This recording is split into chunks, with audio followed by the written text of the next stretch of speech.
Now, let's take a closer look at the negotiation details. First, it has been confirmed that the important automotive tariff for our industry is set at 15%.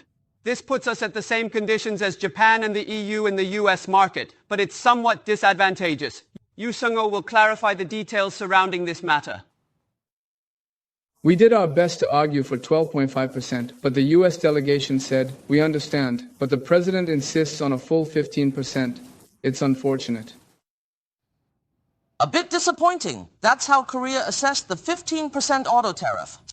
South Korea initially pushed for a 12.5% rate, citing the Korea-US FTA, but in the end, it was unable to overturn President Trump's position.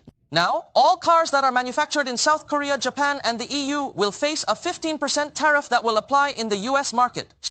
Korean automakers, who had been burdened by the 25% tariff since May, can finally breathe a sigh of relief. Hyundai has announced plans to strengthen competitiveness and foster technological innovation to solidify its foundation. With the uncertainty resolved, the auto parts industry too can breathe a sigh of relief. With the tariff likely fixed at 15%, companies can plan more clearly, and the auto parts industry is weighing whether to enter the U.S. market or restructure global supply chains. However, a closer look reveals that the situation varies clearly by country. Japanese and EU companies, which had been paying a 2.5% tariff, saw an increase of 12.5 percentage points. In contrast, Korean cars, which had been tariff-free, were suddenly hit with the full 15% burden.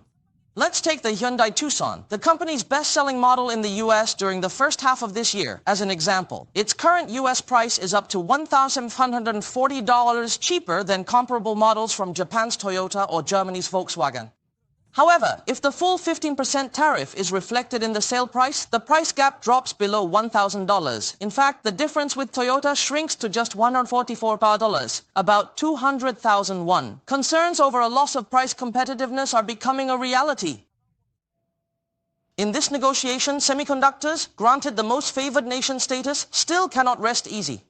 In particular, the actual tariff rates depend on the results of the Section 232 investigation that falls under the Trade Expansion Act. Steel, which had already been hit with a 50% item-specific tariff, wasn't even discussed at the negotiation table this time.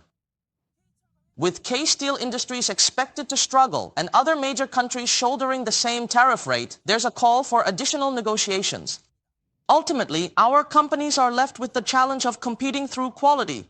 This is Yu Sung-ho reporting for MBN News.